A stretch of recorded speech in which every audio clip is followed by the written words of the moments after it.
We're not like we're winning the World Series. We're not this and that. But as bad as it's been and as bad as baseball we've watched on the South Side, I'm finally enjoying it and excited to look forward to a game starting in 26 minutes. He has absolutely no problem letting a starter die out there. And it happened multiple times this week. Like, if you walked two guys in a row, it's time to go get them. You probably shouldn't have even faced the second guy. The last 2 years, you had people who were running 70% down the line just to get to first base. They had no mindset of, I'm rounding it hard to maybe take second.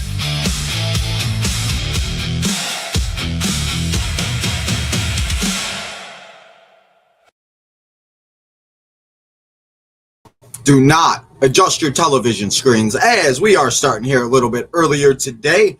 As you guys know, myself, and I, we go live for Monday Night Raw every single Monday on Tino's time, and we're on live on Tino's time here anyway. But this week, Monday Night Raw starts at 5 o'clock, so I still wanted to come here and give you my thoughts, my opinions, and my predictions for the upcoming week and the week that was Chicago White Sox baseball. Deech and Justin will be here in 20 minutes to join us. They'll be here to talk to you. I'm going to stay a couple minutes late just to go in. So if you are watching Monday Night Raw, if you're wondering why we're starting early or whatever, we will be starting Monday Night Raw at 5:10, 5:15 Central Standard Time. So we will probably miss a bunch of previews, commercials, and recaps, and a bunch of BS, and we'll skip through all of that. But hey, we might be able to miss a commercial or two. So make sure you come and hang out. But I love how I'm starting a baseball show talking about wrestling. But I usually start my wrestling show talking about the Chicago White Sox because, yes, we'll talk about it right away. The Cubs series did not go our way exactly, did not go exactly how we wanted it to go. Luis Castillo really did struggle. We did see them come back in one of the games and then lose it at the ending as they got walked off twice by Mr. Pete Crow Armstrong. I mean, what are you going to do? Pete Crow Armstrong is something else. The Cubs are a really good baseball team, and I said it last week. If at the end of the day, the worst thing they can do is win one game against the Cubs got 70-plus wins, which is absolutely insane. So, they won one. They got the one. It helps the division still is not playing the best of baseball. So, coming out of the Cubs series, it really wasn't the best of feelings, the best of anything, and, it was just one of those things. The Crosstown Classic is always something. I said it last week. I don't know if it's just me. Maybe Deech and Justin will touch on it. But I do feel like the Crosstown Classic just does not feel like it once did. And this is the first time since 2008, I think they said, besides the COVID year, that both teams were at 500 this late into the season facing each other. So, all three games I thought were fun. They were exciting. The Sox continue. The one thing the White Sox continue to do, it don't matter if it's the first inning. It don't matter if it's the seventh inning. If they're down 4-0, if they're down 3-0, you can never count these guys out. I swear, I keep talking about it, and maybe Deech and Justin just don't whatever. But this season feels so much like the Bears. The amount of walk-offs that they've had, the amount of comebacks that they've had have absolutely been insane. And so that will lead me right into the next thing that we'll talk about here is the weekend. The weekend series, the guy that I did not think that we would be talking about. He was not even on the team 3 weeks ago, but we claimed him off waivers, and sometimes these guys just come in and do their job, and that's exactly what Mr. Jake Rogers did. Friday night, guys, I talk about it every Friday night watching SmackDown. There's just something about White Sox baseball on Friday nights because Jake Rogers, bottom of the ninth, does the damn thing, and after that guy did the Spider-Man jump and walked Colson Montgomery, Jake Rogers comes up as Braden Montgomery is on third base, and he hits a homer, and the White Sox get the dub on Friday night, which was good. It's always a good time getting dubs on Fridays, and it was a good win to get after I forgot to completely mention after the Cubs series, they had a wacky game. They had to make up game with the Braves. They lost that game on Thursday afternoon. They got one hit. They did not do anything. It was weird. I don't know. I just feel like it was just one of those games. Luckily, they still did win the series against the Braves because they did win the first two back in June. So, altogether, we did talk about it. We were hoping they could take 3 out of 4 against the Braves and the Mets. But shit happens, and the Braves aren't the same team that they were when we faced them in June. And we aren't the same team that they faced in, 1 o'clock start, Braves travel. It was all types of messed up. But that's why Friday night meant so much. Jake Rogers coming in clutch and it continues to happen. Guys stepping up at the positions that we need the most at the times, the right times, and they talk about it. They talked about it on the podcast and the pre-show, the post-show. The clubhouse feels like a college atmosphere, and these guys are all playing for each other. They don't care who gets it. They don't care who wins it. They don't care what the stats are. As long as they get the win, they all supporting each other, and you could see it every single time. And a game like Friday night is a game that specifically does it. But I think the biggest thing to come out on Friday night, and I'll ask Deech and Justin about this before I go and watch Raw, the girl lost her phone, her wallet, her chargers, her keys, her Dunkin' Donuts coupon. Very important Dunkin' Donuts coupon. I mean, you never can lose one of those. Those are very important. So she obviously went viral. She caught the home run, or I shouldn't say she caught it, but she got the home run ball. And she went viral for her purse going everywhere. Chuck talked about it on the post-game show. She was at a game on Sunday. She got a bat and a signed ball by Jake Rogers, as Jake Rogers got that ball back from her. So, it's just something that not too much the White Sox getting a lot of nationality. And the reason why I bring up the girl with the outfield, because that is the thing that gets you over in the internet world and gets you viral. Is something as silly and stupid as that. So I sit here, we do episodes, we do posts, we do shorts. It don't matter what we do here. It's going to be me making fun of myself or me being a fool at a wrestling or a White Sox game that's going to get me viral at some point. Watch. It's exactly what's going to happen. So I just wanted to talk about that because I just think it's funny that the most random and most like she didn't know Friday night she was going to go viral by Saturday morning over a walk-off home run. Like, you just really never know. I mean, who knows? It could have been Deech out there or Justin, and you just never know what could happen. But they did get the win on Friday night, and then unfortunately, I think the thing that we all expected to happen, but were kind of hoping it wouldn't happen, Mr. Luis Robert La Pantera, not La Primera. I said La Pantera. I called La Primera, all that. But La Primera, or now I'm calling him La Primera. La Pantera, Mr. Luis Robert returned on Friday with the Mets. And, well, Saturday he took all of his anger out. He had 2 home runs, and the Mets destroyed the White Sox. But what did the White Sox do again yesterday? They come back, they bounce it back, and they called upon the Savannah Banana, the one and only Mr. Tristan Peters. And Tristan Peters went out there and put on an absolute show. I mean, I guess not an absolute show, but he hit it in the right moment. He had a big-time clutch hit. And once again, the White Sox hit a walk-off home run. They take 2 out of 3 against the Mets. They are 3.5 games up on the Guardians. They're 4.5 on the Twins. And I think they are 5.5 or 6.5 on the Tigers. The Tigers have kind of fallen this past week. But that's how fast a week can change things. So they did go, what did they go? 3-5? 3-4. Yeah, there's not 8 days in a week. What am I doing? They went 3-4 this past week, which is not great. But, I mean, that's the type of baseball they've been playing. They've been playing 500 baseball. And, I mean, I think that's what we expected this year was them to play 500. What helped, and I didn't even think about it, somebody mentioned it. It might have been John or Steve on one of the games this past week. The White Sox had a month. I think it was June or July, maybe June. They went 18-10. That's 8 games over 500. And that's right around where they've been is 8 games, 7 games, 5 games they've gotten to, but they've got their ways back up. So right now they're sitting at 6 games. So, I mean, that's kind of what they've been is 500. And ever since at 18-10, it's exactly what they've been doing. So another week is around, another week has went, and the White Sox are still in first place. So one thing I do want to talk about myself is the 2 trade deadline assets that we thought we were getting that were going to help our team that, well, have not so much very helped our team. As we have seen, Luis Castillo had 4 starts. He has not had very good starts. I guess I shouldn't say that. He had the one good start against the Cincinnati Reds, his revenge game. So he did that. Deech called that one. But against the Cubs, the Mets, and I forgot who he played before that. I forgot who his debut was against.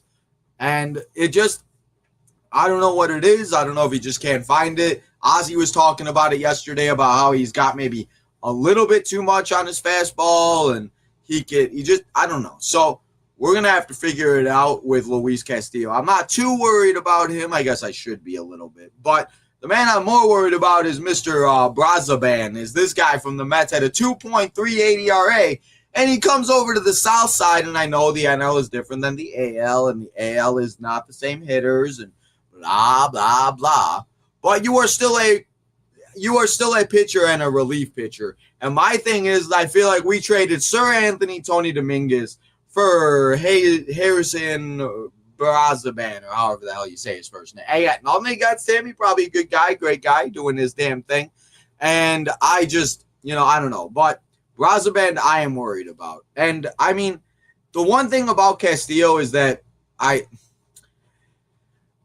agree with you, Brian, and I don't agree. I guess I shouldn't say I don't agree, because I do agree with you on that, because I am worried. But out of the two, I'm least worried about him, because at least he's shown that he can go out there and do it like he did against the Reds. And he's had a couple good innings here and there, but he finds himself in trouble, and I don't know if he can't find the strike zone. I don't know what it is, but we got him to eat innings, and that's what I'm more worried about than anything, is that we're still having these guys that we are starting in the starting rotation, and again, maybe Deech and Justin will touch on this a little bit more, is the rotation is literally Sean Burke and, I guess Jose Ureti, or however the hell you say his last name, is going today, and he had a big start. He was the one that won the game against the Cubs. So we got Sean Burke in our rotation.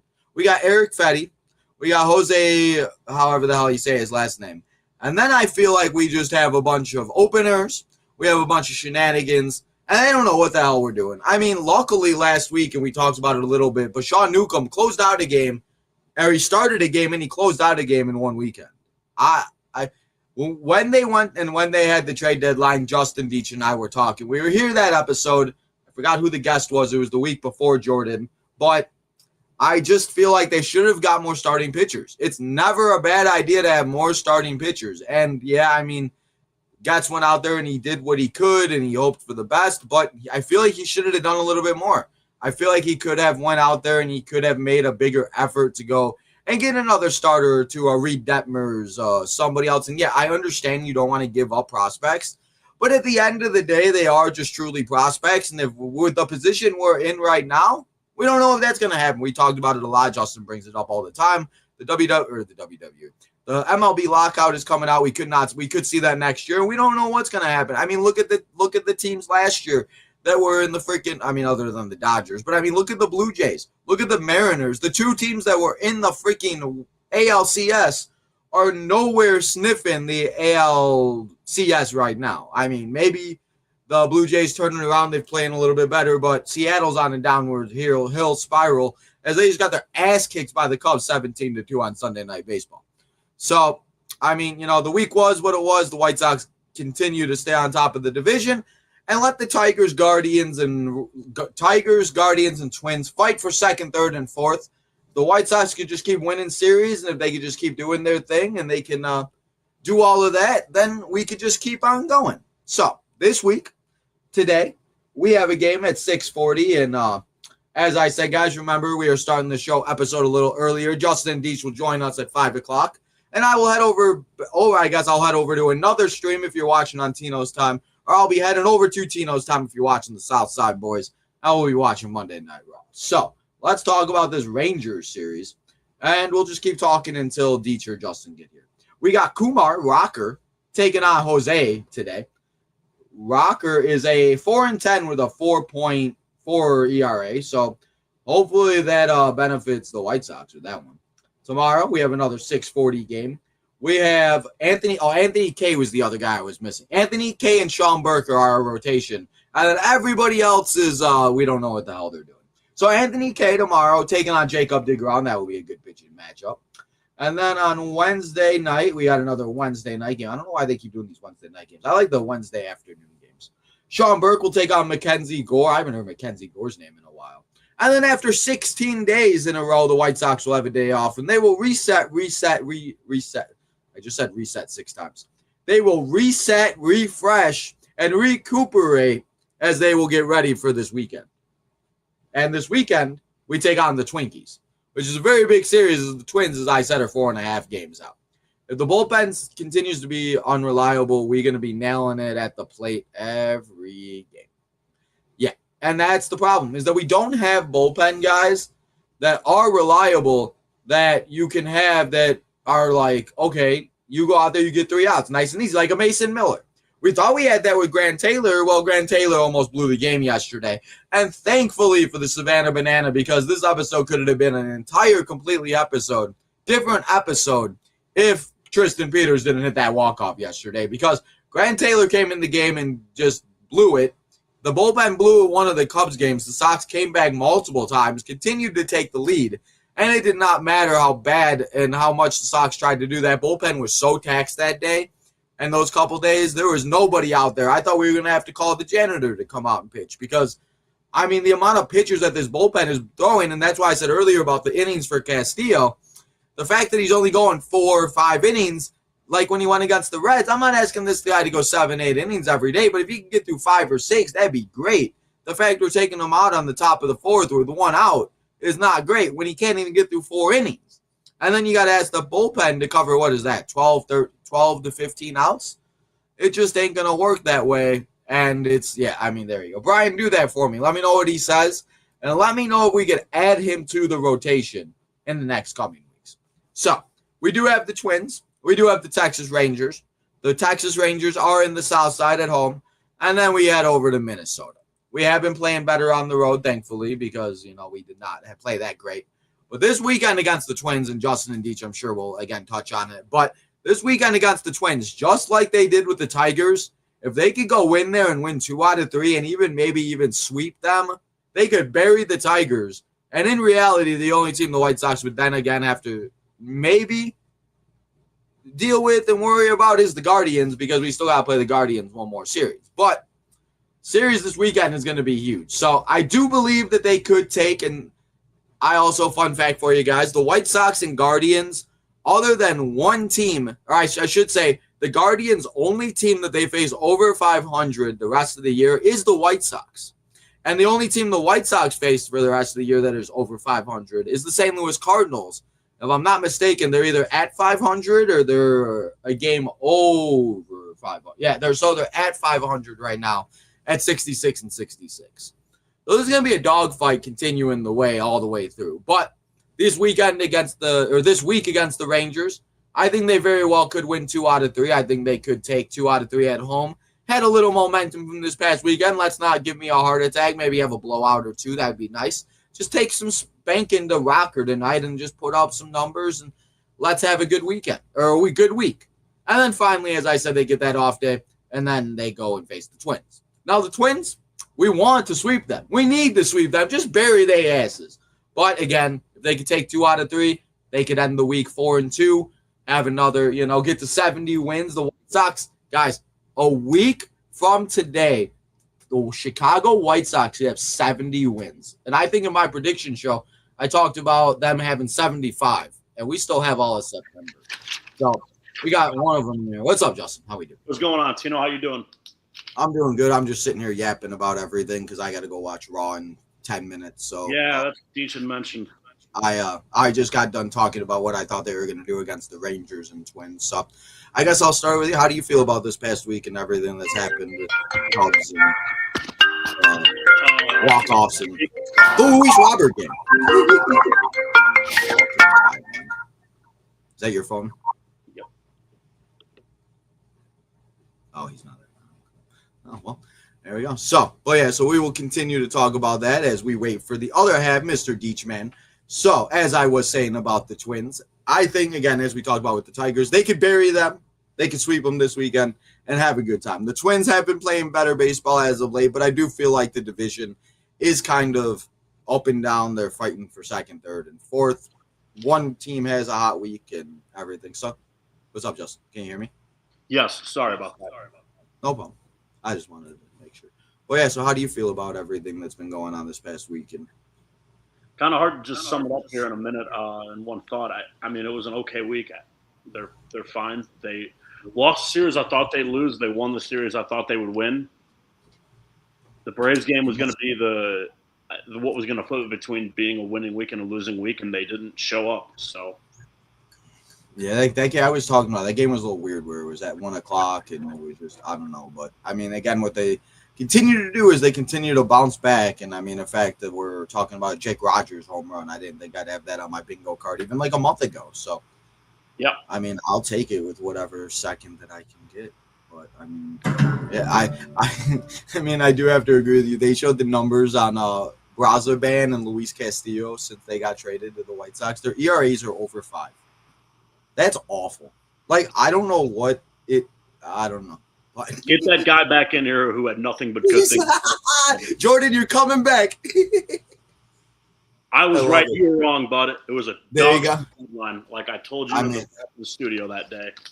man, I just don't understand. And that was the other thing I was just talking about too. Is they should have just went out and got one or two more, because I mean the fact the rotation is now openers and we have Anthony Kane and Sean Burke is just absolutely insane. So I don't know, but what do you want to start with while we wait for Deech until Yeah, I was hoping he would get in here with his agenda. I don't really have. I mean, I don't want to jump into like the agenda that he had sent me this morning. there we go. We just And had to touch on talk him about because he does a really good job of covering it. I guess really not. Well, let's just be happy that they won 2 of those Mets games. I mean, that's really it. Especially the one on Friday. Yesterday, it was a low-scoring Sunday game, but the fight on Friday was probably the most encouraging shit I saw all week. So, yeah. What's up, Deech? How we doing? Yo, what's up, Tino? How we doing? Oh yeah. Doing good. I mean, yesterday I was at the game and they won, so can't really beat it. There you go. I'll just keep on trucking our way. So yeah, no, I kind of pretty much went through everything that I was just talking about. I pretty much did everything. So, yeah, I was just gonna stay here for a couple minutes and talk until. So I just said I was gonna start a couple minutes late. So Okay. whatever. Start with. So I mean, I just was gonna cover, which you guys might have already gone over the last week, 3-4. Lost 2 out of 3 against the Cubs, 1 against the Braves, and then won 2 out of 3 and kind of salvaged the week against the Mets. The Cubs games, to me, they obviously blew both of them. What was it? One went into extras, the other was the 9th inning. So I felt like they were at least competitive, but I was going to kind of touch on, with the Crosstown specifically, the entire series for the season was split. They each won 3 games, but I guess I'll start with Tino just because you're here for a few minutes. Yeah. Did you feel like one team over the other had a massive advantage as you were watching, or did you actually feel like the split of the season series accurately reflected where both of these teams are?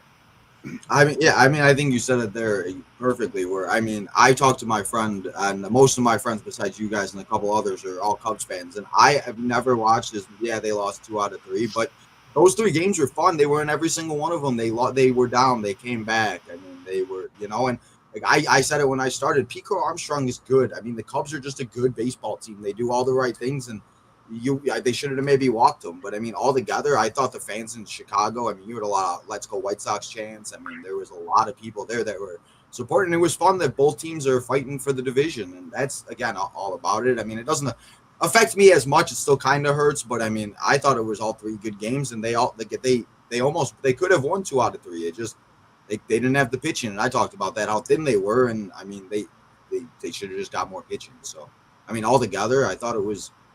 They won 2 out of 3 at home, and we won 2 out of 3 at home. So another series, and we'll see how it goes. Well, yeah, I mean, it was what it was. Like I said last week, at worst case, if they could have won 1, then we'll take it, because Cubs are really good, unfortunately. Yeah.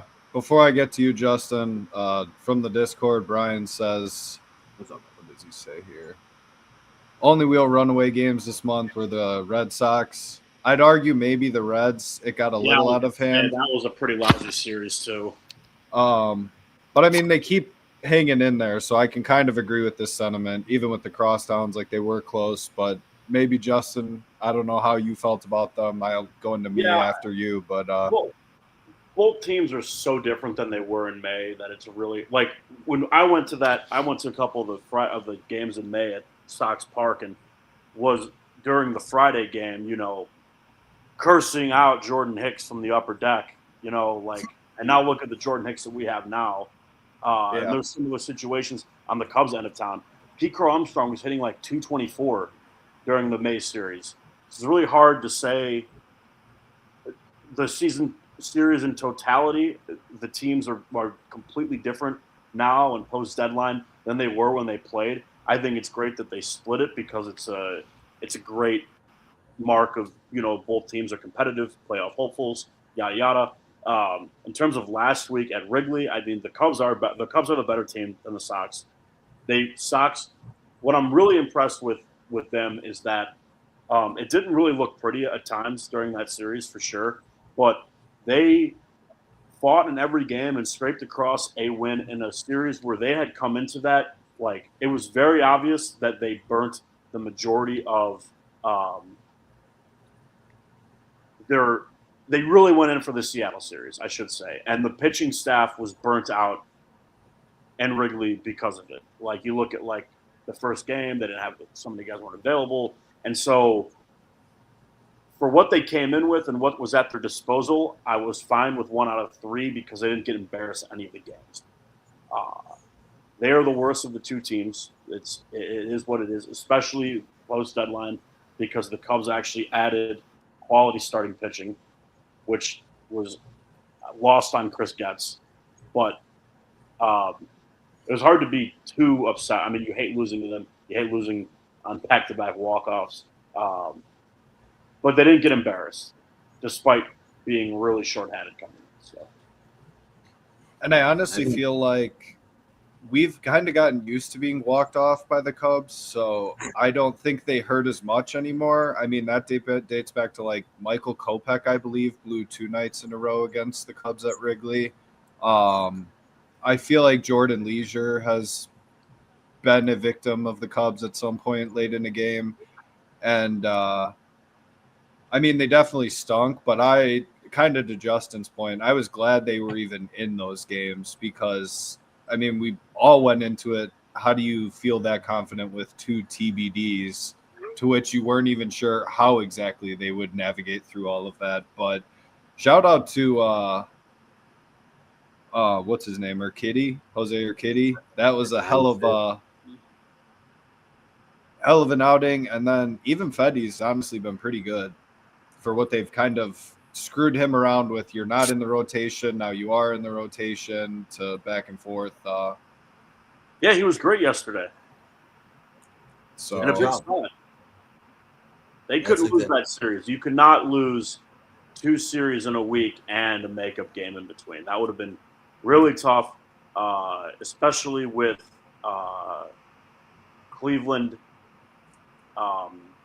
playing the Rockies a little bit, which I know we're going to talk about. Well, Cleveland, playing apparently, they're like they went from the fucking Giants to Rockies to Angels and the like. What the hell? What the hell is this?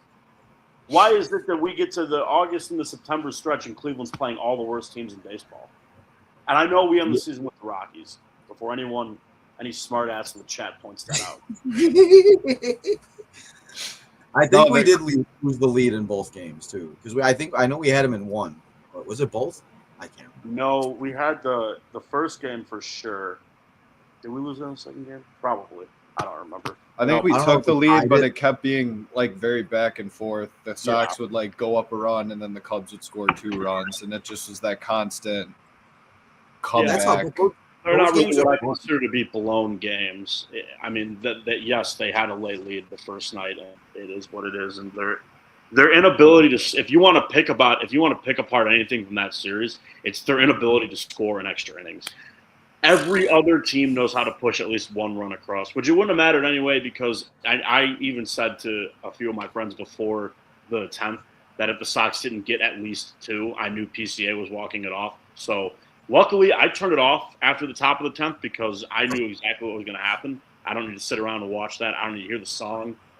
And I went to bed on Tuesday during the rain delay, so I didn't actually see either walk-off. Maybe that is why it's easier on me because I didn't have to witness that whole scene. That's a good way. That's a good way of doing it. Just leave after the Sox.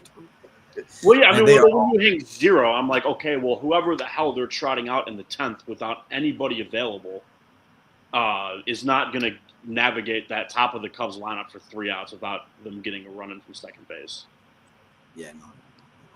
Shout out to Trevor Richards for apparently just pitching every single game. And every time you think he's bad, just because you're watching and he gives up a run or whatever, again at the ballpark yesterday, I think his ERA is under 3.4 or something, 3.4. So it's not like he's terrible, but he's the new Jimmy Cordero. It's just every game. If it's who was the other guy? Was it Brian Shaw? There we go. Brian Shaw. yeah. I love that. But you guys have a great rest of the episode. I appreciate it. I'm gonna go watch Monday Night Raw. Thank you so much. All right. Have a good one, Tino.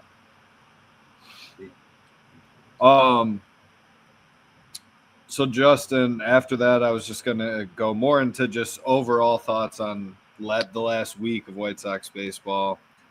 Is their current play? We'll start off with this. Do you think their current play is good enough to secure a series victory in the first round of the playoffs? If you were to base it off of just like the last 2-3 weeks, first round being the divisional round that they would, in theory, right now get the bye to, like the 3 out of 5. Yeah. Okay. No, I don't think they have enough pitching. It sucks because they're going to get there and we're going to be excited, and if they get there, we'll be excited, and it's going to. But you're looking at like. I mean, if Sean Burke and Anthony Kay both don't win games to start a series, you're toast. They don't have it right now. They don't. They are winning games, managing to win some of these games that are low scoring. The bats have been cold at times. I know they kind of lit up Friday night. You're watching this team and they're not nearly at what the peak that they've been this year. And maybe they round back into form down the stretch here, but I just don't. I'm not seeing it right now. I'm really not. He needed another starting pitcher. I feel like I'm crazy. I'm just getting on here and saying the same thing every week, but it was so apparent to everybody besides the White Sox that the prospects weren't worth holding on to. They just made a lot of moves just to make moves, and right now I think you're seeing the effects of that. Brazoban, which we liked, has been horrible. You know, Castillo has been, besides the start against the Reds, awful. Bart, whatever. I mean, it's not like he'd be any better than what you're getting from Jake Rogers anyways. We'll call that a wash, the injury. And then Brett Doyle is – he had the one game where he had like the one weekend. And then why did you give up a roster spot for him? It was panic because of Tristan Peters. I'm going way off the rails here. But this is why I don't think that they're – because teams who have legitimate aspirations of winning in the postseason actually improve themselves at the deadline. I don't think they got better at all. I felt more confident about it when it first occurred. Obviously, the play speaks for itself. I can't really defend any of it. Even when Brent Doyle, what was it, Friday night? That was Robert's only hit. Was they ruled it a double, but it was hit up into the sky, and he just flat out lost the ball. And I mean, that blew the game. At that point, you felt like it was over because we just handed them runs for no reason. Yeah. But I for some reason still feel like they do have enough pitching to coast by in the first round, but I don't think they'll do it if you were to just base it off of the last 3 weeks of play, because what's really propelled the team throughout the entire year is the bats. Like the first half, Colson has been very bad. The second half, there's really no denying it at this point. I mean, he's hit some home runs, but I don't know how many games, whatever sample size of games someone posted earlier, he's batting like 191. Like it's bad. So you're not getting all of the extra run production from the first half, just in general, I think. So if you're kind of like you had mentioned, if they're able to get the bats going again to where they kind of seem more like a force in the first half of the season, I could see them winning at least one series in the playoffs with the pitching they have. Well, yeah, I guess a lot of that will depend too on who they play. What did that first round series look like for that team? Like, did they, who's ever sitting around there right now? Like, did they have to use, did they play 3 games? Did they not? Did they lack starting pitching depth? Are they not going to be able to throw their best guy out there game 1 or game 2? But yeah, the bats can figure it out. I mean, Murakami's been ice cold too. I was gonna touch on both of them. I mean, it's been brutal, honestly. So I mean, that's kind of where I'm at with that. And my next question was going to be, which obviously we kind of disagree on just based off of our first answers. I was going to ask, is the pitching or inconsistent bats more of a concern to you today, like moving forward? Because the pitching you can't control, or there's really no significant or like ceiling for it, whereas the offense, I guess, I'd have to be more confident in the bats finding themselves again, which it's not to say that I am, but like I would take that over, like Luis Castillo's not going to wake up and have it be 2023, 2024. That's his best years are behind him. Urquidy, you're just. If we get one more of those starts, you feel like you got lucky. Yeah, so I guess the bats or the pitching, I guess, is the bigger concern right now.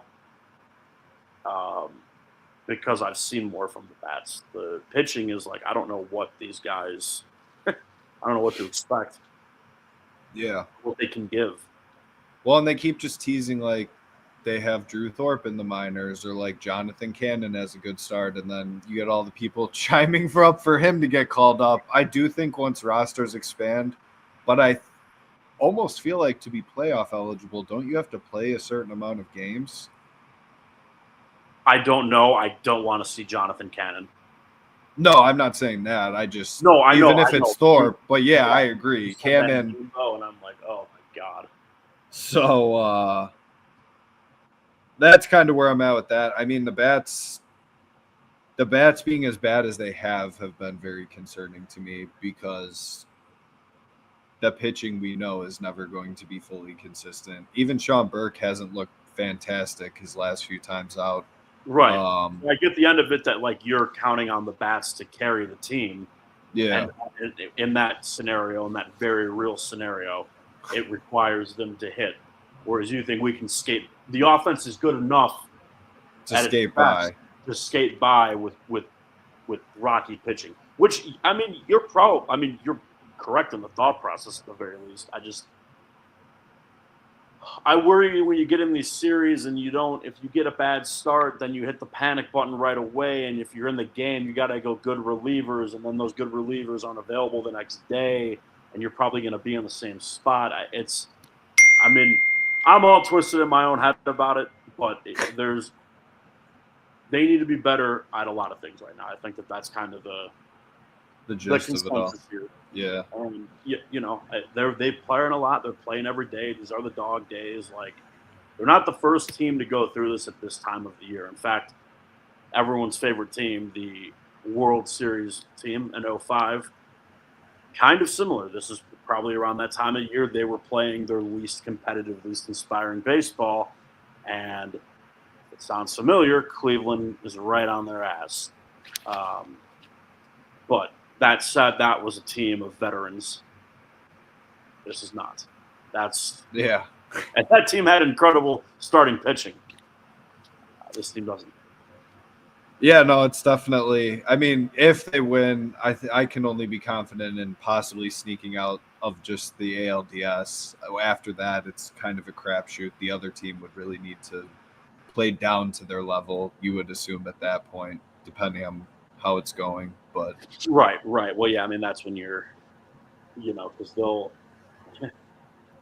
Here's where they get lucky in theory is if it lands the way it lands, they're the 2 seed, and then the 3 seed is the AL West winner playing the 6 seed, which is going to be whatever team gets in with the losing record. Then you got Tampa's going to get rewarded with the 1 seed by beginning the winner of Yankees Red Sox. Yeah. So in that end, there's confidence. Like, if you're like, could they? I guess, yeah. Maybe I'll walk back to the original answer altogether. Because if it's really, say Houston or Cleveland, well, then yeah, I mean, they should have a crack. I don't know. We'll see Yeah. how we play both those teams down the stretch. But I tell you, at least with Cleveland, they'd have a significant disadvantage at pitching. Yeah, I can fully agree with that. Yeah. Well, before I moved into just divisional talk, because obviously these other teams are really not doing their best to make a playoff appearance this year. I did just want to point out, I don't know if you saw in the depths of Twitter today that Mason Adams is getting called up for the Rockies, I believe, to pitch tomorrow. So I didn't know if that added more frustration to the Brenton Doyle thing, because everyone, and that's the argument online, is some people are like, well, we could have had a starting pitcher right now to come up. So that's exactly my thought. I was sitting here wondering, if would Mason Adams have broken through here?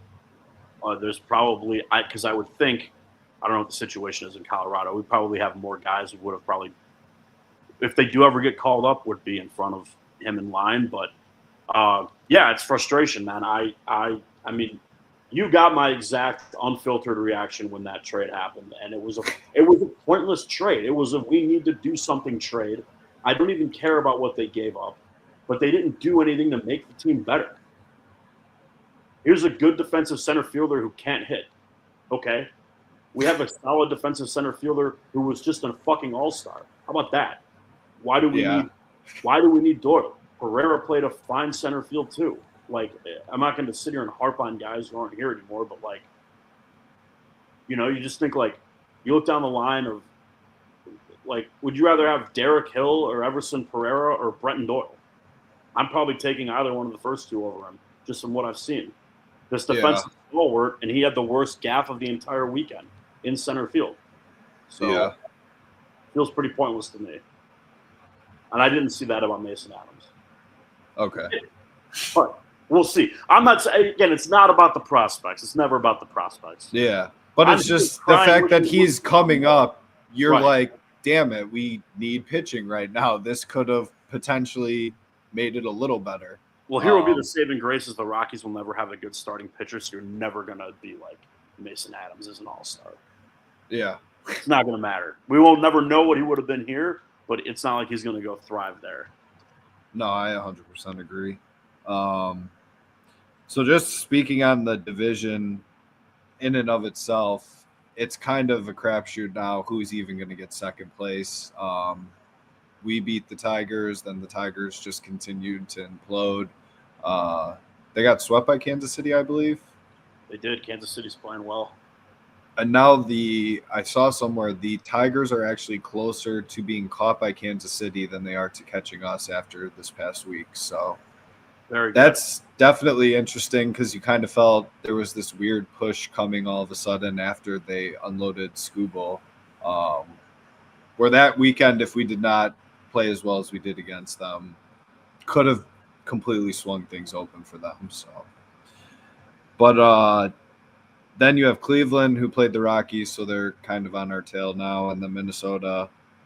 Do you think the Sox can you define them as a good baseball team, or is it just our division is incapable of playing good baseball compared to us this year? I think they're a solid team. I think that I'm glad they're in the division they're in. It's not even the worst division in the American League, if you think about it. I mean, you can make the argument. I'm not going to say that, actually, because I'd rather have any of the teams that are chasing us over Houston, Texas, or Seattle. But they're fine. They're an okay team. They would be far from the worst playoff team of this new format era. It's not like they're bad. But they have benefited from not having a ton of heat put on them by the division in the past, since they took the division lead over. Yeah. I think that the lack of, like we sitting here thinking like 3.5 is super close. They're at 4 in the loss column. I think at this point they've benefited from not having that pressure really, really put on them yet. Because again, very young team. I agree because, I mean, for weeks we've been sitting here every time you lose a series or something and you're like, well, Cleveland also lost every night we Right. lost. So it's just this constant – they built – it all goes back to what I was talking about, though, earlier in the season where I said if they are at least 500 through May, you can kind of go from there and have a chance. But if they came out cold like they have – I don't even know how many years in a row – Yeah. like they would not even be in this right now. They'd be back with Kansas City. So, Right. or I mean, like Detroit, where you're trying, but at this point, Detroit's chances are pretty low. So, Yeah. No, Detroit had a terrible May and couldn't claw their way out. That's yeah. It's way easier to. Yeah, there's things you can't overcome when you get off of that poor of a start. So, yeah, you're just thankful to be where you are. I mean, they're in first place. They're going to need to start like winning series though, like again, like consistently, not again like you just said. Oh, we lost, but Cleveland also lost. It's not can't be the plan down the stretch. I think they've lost. I think they're 0 and something ridiculous when they have the chance to get to 8 games over 500. They've kind of floated in this like what feels like 4 to 7 games over range for who knows how long at this point.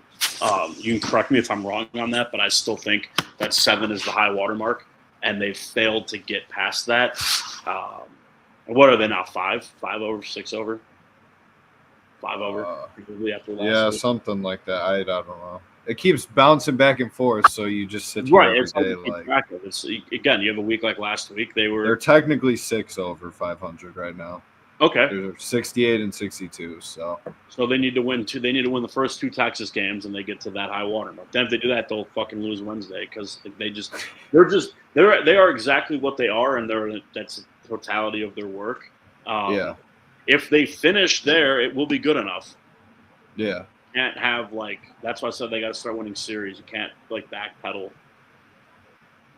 And I guess even Minnesota, I mean, they lost all weekend. I kept thinking they had won because they had leads, I think, in at least 2, significant leads in at least 2 of the games against the Padres. So I guess, I mean, is Cleveland then your set? Who is going to finish behind the Sox in your personal opinion? You mentioned them earlier as Yeah, they'd make it as a wild card, correct? Or at least are inching to try. It's them in Texas right now, right? Yeah. Okay. It's hard to say for sure because I do think Cleveland is the big threat right now.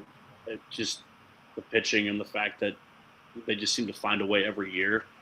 But we have the most games left with Minnesota, I believe, of the batch, and so hard for me to completely write off them because if I did, I feel like I'd end up eating my words.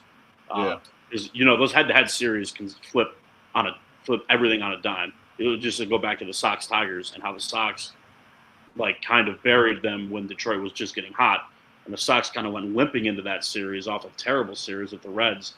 And you were like, well, Detroit can really, do some damage here. Luckily, we were the ones who do the damage. But when you're looking at it's about the head-to-heads. And that starts this weekend with Minnesota. So I still consider them both threats. And I've said this will be the 40th time I've said this on here this year. It will be the Sox blowing the division. It will not be that somebody got super hot and came and took it from them. And here we are, August 24th. Everyone else in the division has a losing record. Again, it will be if we're sitting here in a month talking about how the season got away from us. Yeah. It's our doing. It's not, I don't see, knock on wood, Cleveland or Minnesota firing off 10 wins in a row. No. Well, and just looking ahead, I mean, you play Texas, and then you mentioned they head out to Minnesota. Then you play 4 against Houston, who is kind of all of these are teams essentially that are going in there like we need to fucking win this game. Yeah. So that's where it makes me slightly nervous because they're not going in like, we just want the season to be over. Like they're clawing their way back into wherever spot or holding on by the string. I mean, Houston's barely has a lead on Texas, if I'm correct, right? Or at least it's like they can definitely catch them, I think. Yeah. So, I mean, you just have They're actually tied. Technically, I think Houston might have the tiebreaker, but they're both 65 and 66 now. So that's where even this Texas series starting tonight it matters more than I think people are realizing. So it'll definitely be interesting with that. Let's see here. Now that we're through the division, we can go back to Mooney and Colson both being cold.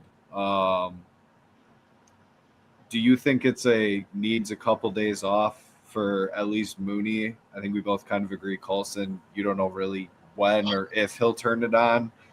But I mean, Murakami's looked really bad at the plate as well. I mean, I was there 2 days this past weekend, or 2 of the games, and like it is just like strikeout city between him and Colson. Are they both playing tonight? I never even looked at the lineup. Let me see here. I want to say they both are.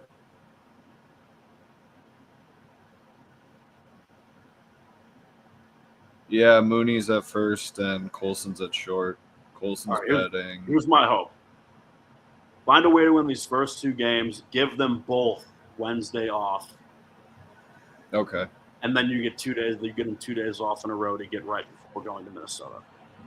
Now, if they don't win these first 2 games, I don't know, because you're at this point where, I mean, isn't it so funny, man? How much could Jacob Gonzalez help this team right now with those 2 guys specifically not hitting?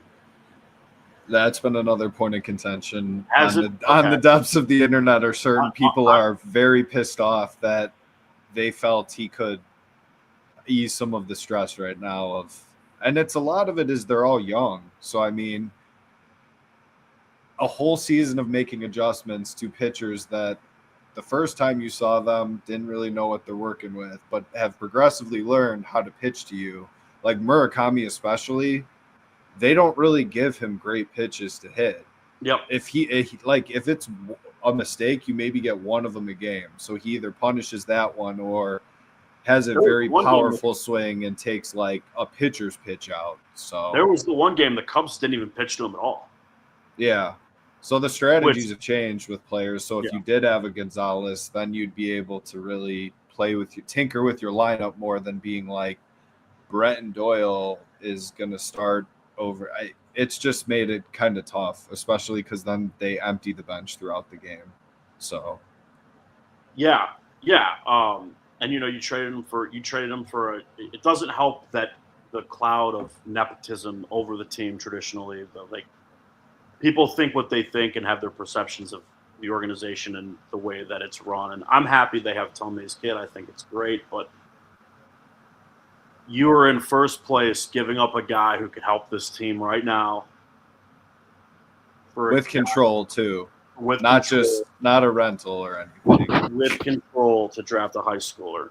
And, I think they're really feeling it right now. I think that it goes back to my point about a few minutes ago, which all sounds dramatic, but like about a Derek Hill and about an Everson Pereira.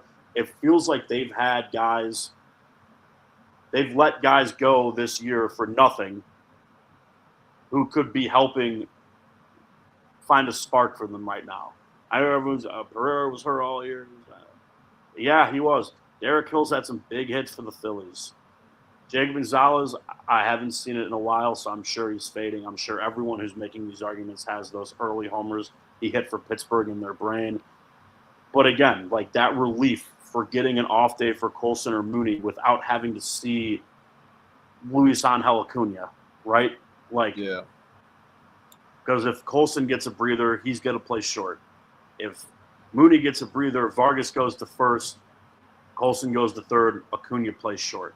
So there's just spots where, you're like, I feel like I don't know how, but I've watched this roster somehow get worse than where it was at its peak.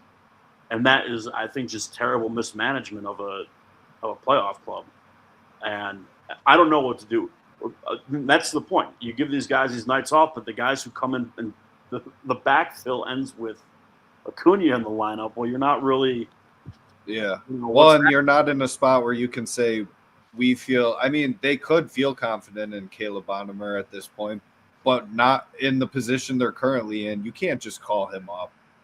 I mean, you could completely screw him up leading into the playoffs, and you're just like, I mean, so there is no one. I mean, you're just stuck with what you have at this point, barring like a waiver claim or some shit. So yeah, and I just think that that's gotten somehow worse. I think Getz got so much credit for putting this team together, and like rightfully so. He found some diamonds in the rough, but I don't think they've done a very good job at maintaining it, like the depth pieces, which maybe triggers me because that kind of reminds me of the kind of last go around of how it was. If the main guys are hurt or aren't hitting, and these guys behind them are horrible. No, I mean, I somewhat agree with that. And then one more thing with Mooney, would you move him? Like Colson, they've obviously continued. He's down in the bottom of the lineup. Would you shift Mooney down from second? I would almost consider it at this point. Because I'd give it a little bit of time, just because this is the first time we've kind of seen this stretch from him. Yeah. And it has not been nearly as long as Colson's has. Like, Colson, we're going on multiple months now of like, this is what he is. And he's hitting below 200 in that stretch. And it's a way bigger sample size. So I like seeing him get moved down because it was so much longer. Mooney, it's more, this is a really bad time for him to be slumping because no one's really picking it up around him, which is not really his fault. But I'd keep him there for at least, say, another week and see if we're having the same conversation on Monday. Try not to panic too much about him. Like, you're right, the league's adjusted to him, but he's a smart hitter. I think he'll adjust back. I almost think power is still there. And I don't know, because have they been having it Vargas batting second and then Mooney, or has it have been? It's been Mooney second, right? Vargas, yeah. And then I would almost flip him to third and let Vargas bat second, just to see if putting him between Vargas and Benintendi gets him better pitches. Because I feel like the other thing that's not being mentioned is Antonacci has not been very hot either. I mean, his average is still up, but every game you're seeing a lot of strikeouts or ground outs from him. I want him banned from ABS. I will not say very many bad things about Sam at all, because he could be my favorite player on the team because he plays his ass off and he's been scrappy and he learned a new position and for the most part of the year has hit the ball very well. The amount of I feel like maybe I'm just a lunatic. I feel like he's lost every ABS challenge at the plate this year, and most of them are not really close to borderline calls. They just need a strict enforcement of when to use that regardless. But they need to tell him, hey, dude, until you figure out the major league strike zone, you're done. No more of these, because you're costing us one every game. No, it's gotten bad, too, where it's almost like he can't help himself from doing it. Right. It's like become a habit. So take the ability away from him. Tell him you can't do this, because it's not doing the team any favors, especially now that the catchers have actually started to get better at it too. Like, save them for defense. Romo had the game last week. He got more right than I think he's gotten all season. Yeah. And even Rodgers has been tolerable. You're not seeing like a ton of like balls going past the catcher and runners advancing or any of that shit, which for a while with Caro, I mean, when it was Caro and Romo was not playing well defensively behind the plate, it was very painful to watch because those were tough scenes. But speaking of that, Kyle Teal, they did confirm will be headed on his rehab assignment starting tomorrow. He did some running, I guess, before the game Sunday. That should put a wrench into things depending on when he comes back. And then they said they assume at some point this week Martin's going to go on his rehab stint. So I was going to ask, who do you think gets bumped when they are ready? I'll believe Teal's ready when I see it, because I'm of the belief that he's cooked. The videos of him from the offseason with that quack trainer had him doing shit I've never seen anybody do. And you're going to tell me that it's just by chance that he's had multiple different bad leg injuries. I don't believe in that. So I don't have any. It sucks. It's nothing to do with his ability. I mean, injuries derail a lot of careers. I have no stock or faith in Kyle Teal being a part of this team now or in the future. I think his legs are cooked, especially for a catcher, and that sucks. If they're going to try to bring him back this year and give it 2 weeks until he's hurt again, I think you have to bump Romo. I think you keep the veteran, the right-handed bat, and then you can platoon him with Teal. You can pinch hit him for Teal if Teal's going to be the everyday guy. Kyle Teal, there's no way in hell he's an everyday catcher at any point this season with the injuries he's had. Right? Yeah, I can't say I'm overly confident in that. And then I was going to say, too, I want to say Romo might have an option, whereas Rogers, you'd have to DFA him. Right, right. I mean, some team may just be like, well, we'd rather have him than our backup going into the playoffs. So, yeah, that's a great point. Yeah, I think it's got to be Romo. I hope to God I'm wrong about Teal. I don't mean to be so doom and gloom about it, but, like, this happens. Well, and it's unfortunate. Derailed by injuries all the time. It's unfortunate, too, because we have the platoon essentially taking up our DH spot. So it's not really like you can shift everything around to the point where you're giving a ton of at-bats to Teal in the DH spot like they were doing with, like, Caro and him last year when they were off. I mean, you just don't have the openings in the lineup because you're getting production out of the spot you would be replacing. So yeah, there's no reason, and they would never do this. I don't think this is not me saying that I think they're going to, but yeah, no, he doesn't get at bats over Andrew Benintendi against right-handed starters. He doesn't pinch hit against the right-handed relievers in that spot because Benny's been the one who's been here this year hitting. So I'm not. The Davis Martin end of that, I'm a little bit more hopeful in. Like, God, I hope he figures it out and at least becomes a serviceable starter. He's never going to be the what we saw at the beginning of the year again. But, like, they need guys who can actually start games. So, again, I don't mean to be so doom and gloom about Teal. I just don't. I worry. I worried since those videos were going viral about with those weird-ass workouts. And now it's I don't know. To be fair, we also saw how leg injuries can derail multiple careers in that last whole rebuild. I mean, even with like Robert and stuff, you'd be like, he can play, but he can only run 70%, which one of his main tools was his speed when he got on base. I mean, it just makes you question, like, is it going to be bad to the point where he can't catch every day ever the rest of his career? That's kind of where my brain is. And if he hits, Andrew Benintendi's not going to play forever. Like, I'm not saying he can't be a part of this. I'm just personally putting no stock in it because of the injuries. No, I agree. And then it makes you question, like, where do we go from here with catcher? Because we thought it was going to be like, this position is filled for the foreseeable future, but Caro's really not done himself any favors. Like, I was talking, I think it was with my cousin yesterday at the game, and he was like, do you think Caro will come up for the playoffs? And I was like, no. I was like, because at this point, you have Joey Bart at some point they're saying should be back, Jake Rogers. So those two automatically, one of them even would have to get DFA'd, but then you're not going to DFA both veteran catchers to possibly have Edgar Caro be horrible defensively like he's been all season. There's no like path. He's fourth on the like chain at that point where I just don't see any. Between because then you do have Romo too. Right, they've elected to keep Romo over him every single time they've had the option. They bumped him for Teal. They've bumped him for Bart. They've kept him down for Rogers. They've as much as they've shown you where they stand on Corey Lee, they've now shown you where they stand on Edgar Caro. There's not if he's back up this year, something's gone terribly wrong. Yeah.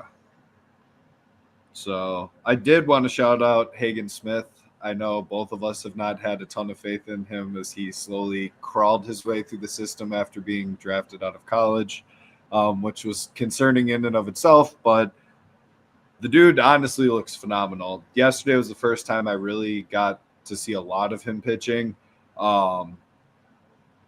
Another great outing. His stuff looks good. Yep. It seems to be fooling hitters. It's interesting how his cutter, he really drops the velo on, and his fastball, he can get up there where,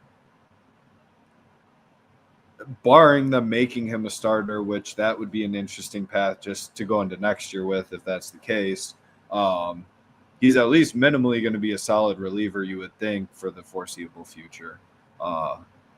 And I question, do you think they're going to start pushing him into more of these high leverage spots? I'm not really counting the PCA one because no matter who you threw out there, Yeah. even if he got a hit, you lose that game or whatever. But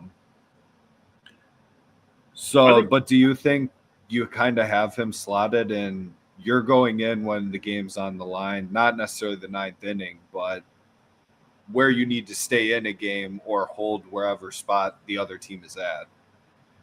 Yeah, I think that they're going to because of kind of what we touched on earlier. I mentioned it with like a playoff series, and if you have a bad start, then you're burning your good bullpen guys if you're in the game, and then the next day, who do you? So you need as many guys that you're comfortable with going to in those big situations. Like they didn't call up Hagen Smith, I guess, to be a mop-up duty reliever. I think that they envisioned this for him, and I think that it gives you.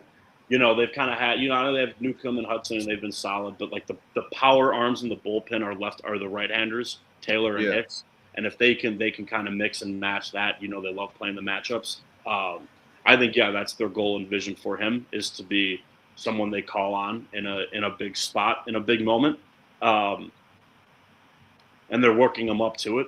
And I have very little negative to say about him at all. We know I don't like walks, but if the strikeouts can exceed them by as much as they have been, I think they were up to double. Then cool, fantastic. Yeah, and with him too, I think him having come into the scenario that Brazoban was brought into, I have a feeling Brazoban was pretty set in a specific role with the Mets. Whereas I'm not defending. His pitching has not been good. I think Robert took him yard the game I was at Saturday. And it was just one of those, he just kept working the count. It's a full count, keeps fouling stuff off, and then he just put one like right in Robert's wheelhouse. Yep, that's exactly what happened. Yeah.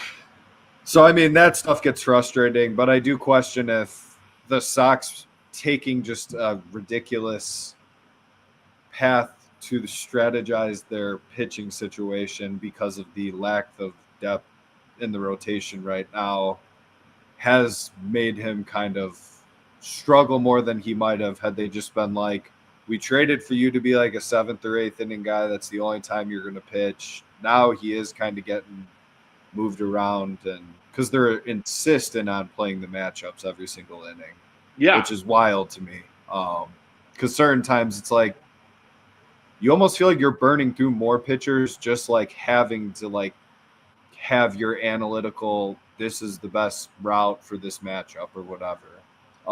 So it's sometimes frustrating for me to watch at least. No, I get annoyed too because then you get into these late games and the more guys you use, it's like, oh, they're not available today because they threw yesterday. Well, they didn't all need to throw yesterday. And I really did, even for as frustrated as I can get over things like this, I really did get it that Monday of the Cubs series. Like they did everything in their power to get out of Detroit by winning all 3 games and burying the Tigers. Mission accomplished. But yes, there are other times where you're like, dude, can't you just trust this guy to get an out here? Yeah. These are big league pitchers. You think he can get out someone because he pitches righty and the guy bats lefty? Yeah. I know that's kind of where I'm at too. And it makes you wonder, do some of the pitchers get annoyed with it sometimes? Like just not knowing, because you can't like predict where each inning the lineup's going to be at, like in the batting order. So, I mean, you really don't know if they're like, oh, well, if we get a lefty-lefty matchup or whatever, you're going in. That could be between like the 5th and the 8th inning that they decide to use you then with how short our starters are going. So it's just kind of odd to think about all of that and maybe how mentally that screws with the players a bit. I know if I were there, I'd be like, what the hell? Like, So yeah, I don't know. A lot of these guys today, it really goes both ways. They aren't all quite the bulldogs that we used to have in Major League Baseball, where no one ever wanted to give the ball up and come back.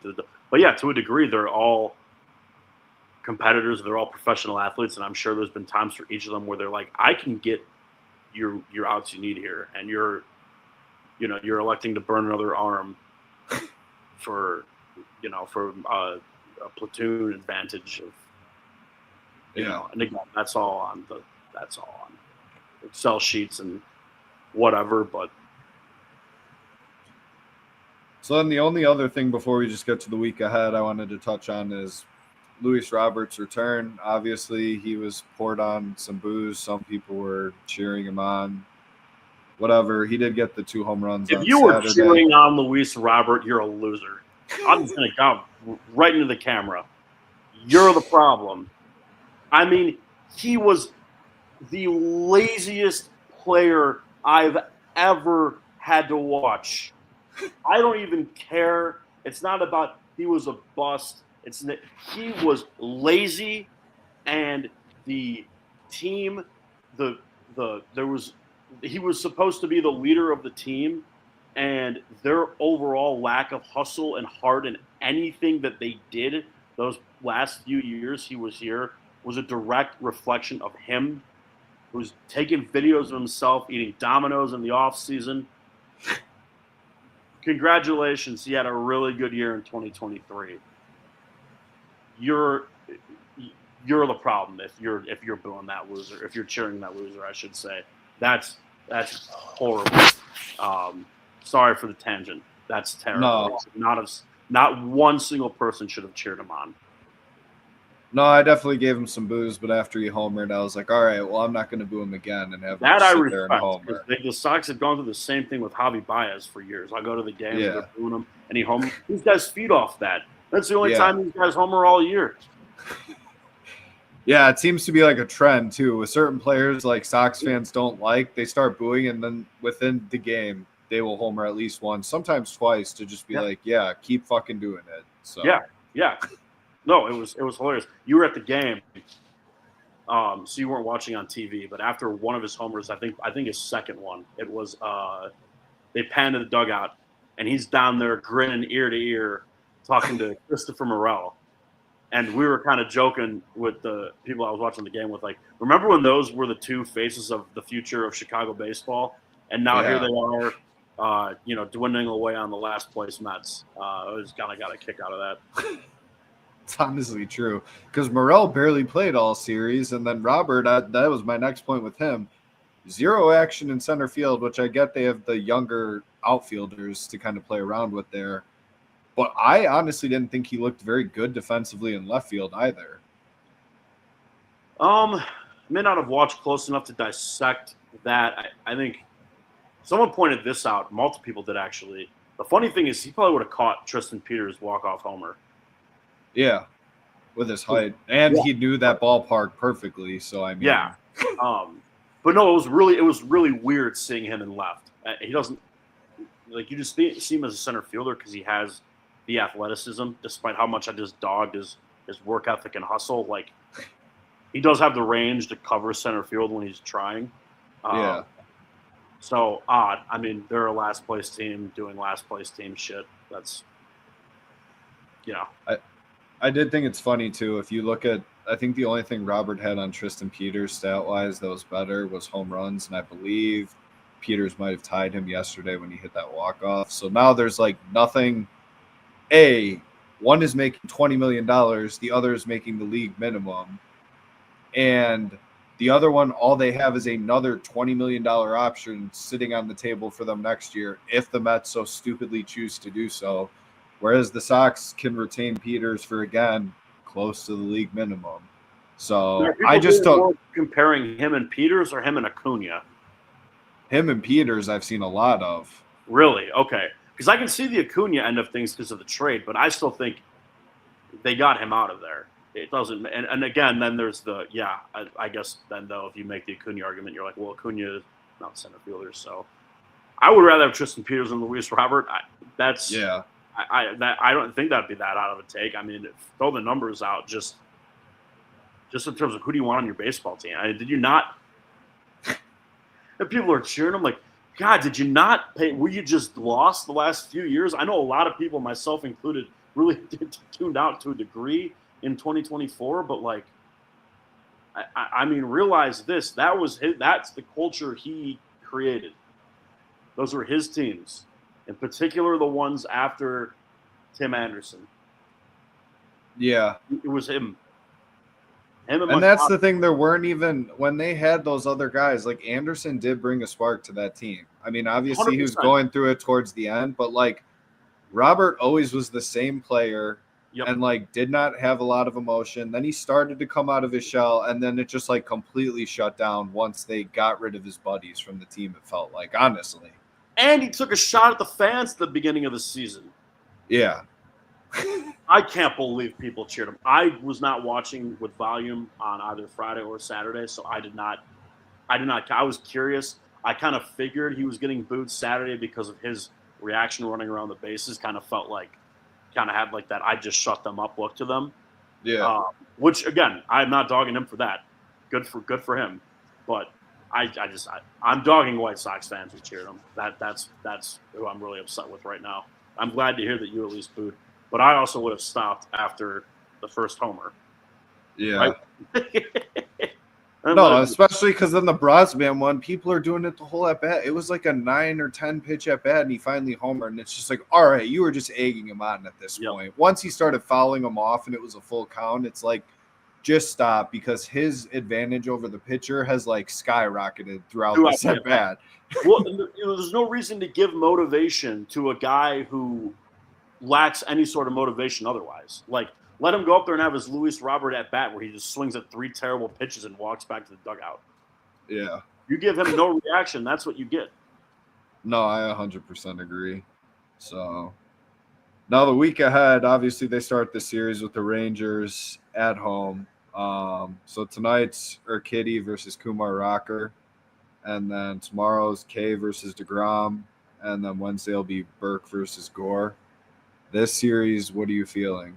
I know you said they should win the first two so that you could use Wednesday to your advantage, but what do you actually feel? That's fan fiction.